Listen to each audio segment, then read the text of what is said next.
Very much. I'm hoping my presentation will upload shortly. But before I do that, I want to thank you for inviting the World Bank to join this conversation. Can anyone confirm that they can see the presentation? Yes, we can. Yes, can see it. Excellent. Thank you. Thank you. I want to thank you for inviting me to join the conversation. I mean, like every one of us, I'm convinced that health is essential to well-being, but at the bank, we also like to emphasize the fact that it is also a motor for development, because if people are healthier, any development, any investment in human capital also leads to improved productivity and ultimately growth. But for this to happen, countries need to invest, which is why we need to understand in the context of this conversation the state of play and perspectives when it comes to health financing. Naturally, it is important for that countries to invest in line with their demographic and epidemiological profile.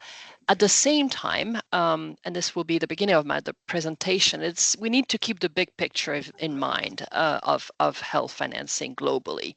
So I will start with this, and I will outline some key policy directions to think about health financing, sustainable health financing for health. Now the challenge is whether, yes, I can go to the next. So the first thing I would like to point is that since everybody may not be familiar with health, I just want to set the scene with this first slide. And the key message, I guess, the stylized fact is that the distribution of health spending is highly unequal in the world, and as you can see, about 7% of spending is covering 80%, sorry, 47% of the population. And if you look at the level, per capita, it ranges from a very low $18 in Madagascar to more than 12,000 in the United States. So it's important to understand that in many contexts, this is much too low to hope to achieve the SDGs. So, for instance, there are studies. There was one study that shows that you need at least $65 to deliver primary care services in low income setting, comprehensive primary care services, and countries spend about $34 on average on that. So just to give you a sense of how far we are from the mark. So that's the first message. The second message is that it's not just the level, it also the structures that matters. And so out-of-pocket payment, which are basically done payments that are made at the point of care by people who need such services, are detrimental to access, of course, and to financial protection in the long run, because people can be pushed into poverty because of them. And I understand that there was a session about this yesterday, so I'm not going to dwell into that. On the other hand, public financing, which happens, before anyone, ex ante, it enables pooling of risks and redistribution across income groups. So, and as you can see, in this graph, we've shown the distribution of the breakdown of spending between different sources across income levels. And it shows that not only are low and middle income countries not spending, don't have adequate level of funding, they also have an inadequate structure of funding because they rely much more heavily on much more heavily on out-of-pocket payments. Now, to the next point, since we're talking about the importance of public financing, what is what does it represent, and what are the perspectives on this? Now, you will probably be surprised to hear that. So first of all, it's important to recognize that during the pandemic, there was a surge in public financing, and governments really rallied to offer to increase the level of public spending. However, these levels were not sustained, and in fact, they reverted very quickly. And if we look at this, if we look at the situation today, if we look at the last 4 years, basically, in low and lower middle income countries, the cumulative growth of, or the average growth, sorry, of public health financing has really been very slow. It's 0.4% per annum annualized in low-income countries and less than 1% in low middle-income countries. And this is in contrast to what was happening in a 4-year before, where you could see for some countries it was 4.2% and 2.4 respectively. And what's important, what I can add to this is that period of 2014 to 19 is actually the lowest since we have data, which is since about year 2000. So what we're seeing is a major deceleration of public investment of public investment in health. Now, what happens, what will happen in the future and those trends. So we have used the macrofiscal outlook from the IMF to sort of take a bigger picture of the decade, from before COVID to 2029. And what we see, and this is again focusing on low and lower middle income economies, in 2/3 of them, in 64% over the 10 years, in a sense, public spending will only have increased modestly or even decreased. And I'm talking here about global government spending, so not specifically spending on health, right?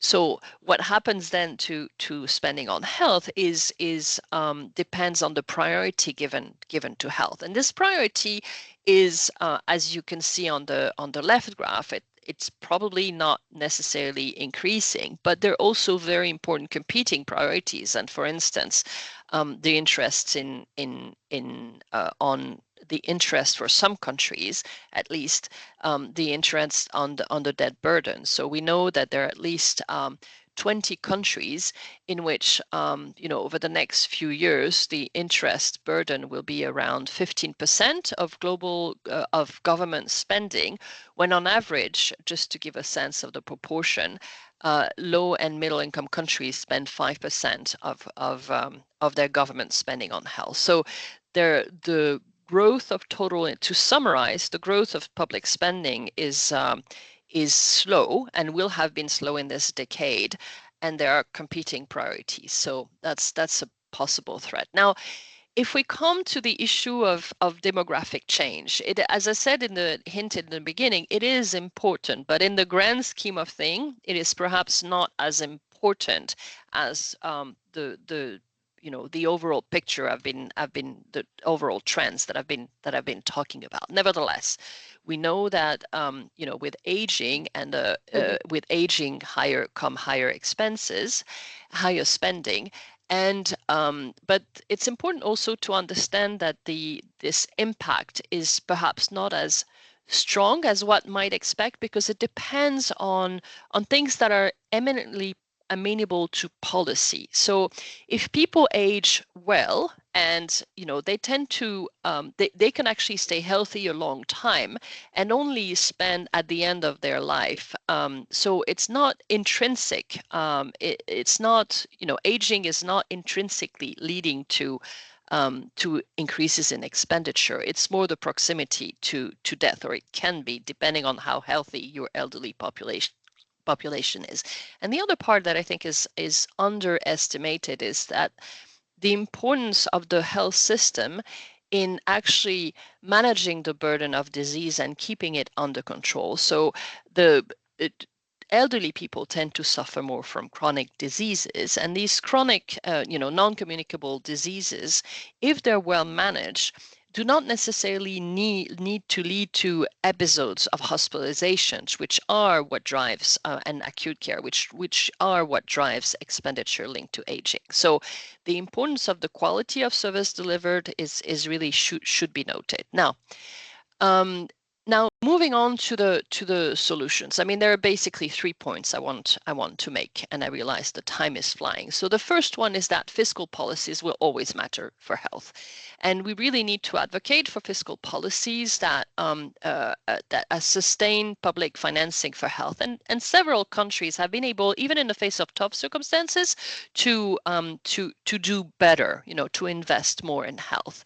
But I think the big picture is that the fundamental issue is that the capacity of countries to raise taxes, even though it's not a problem for the health sector, needs to be strengthened. And that goes beyond, of course, what the health sector can do. What the health sector can do is to help advocate for either revenues or cut in spending that are detrimental to health. So many governments spend a substantial amount of their insufficient resources on subsidies that are poorly targeted and harmful to health. So it's not just about raising health taxes, which is something that we should be doing notably to reduce the burden of NCDs, but it's also about making sure that the money is spent appropriately, including outside of the sector. A second point that I want to make is that development assistance must yield better returns. So we see that development assistance has been increasing over time, and we know that it has helped tackle major health problems, including most recently the COVID crisis. I mean, you see that there was a sharp surge.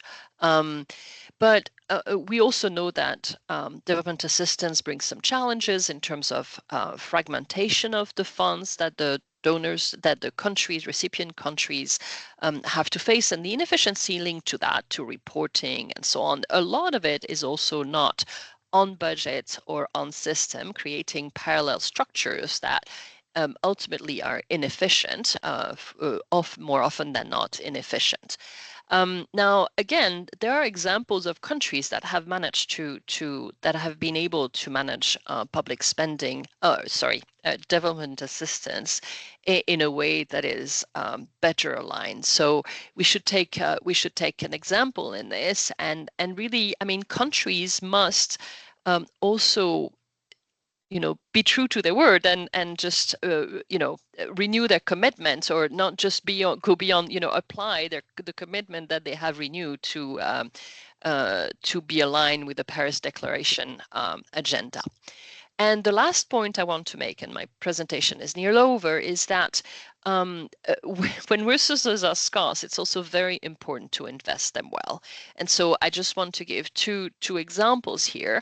We're about to publish a study that we've done with WHO on budget execution in lower and middle income economies. We show that more than 10% of the money stays on the table. So tackling the PFM agenda, that means that the budget execution is not 100%. So it is difficult to ask for money if you leave 10% of it on the table every year, correct? So this is a very important agenda. And then the question is also, how do we invest in the right priorities at the global, at the level of each country? And what is important is really to invest in prevention, public health functions, and really prioritize the management of diseases that diminish the cost of escalation. And this picture here is the number of what we called avoidable hospitalizations. So these are hospitalizations that would not happen. This is an example from Vietnam, if the primary healthcare system was working very well. And so you can see that in total, it's about a third of hospitalizations that would not happen. And as we mentioned earlier, it is concentrated at older ages, right? So the importance of, so I just want to finish on this because it ties back to the topic, which is really in the face of demographic transition. But these are the main three priorities we would propose. Over for me. Thank you.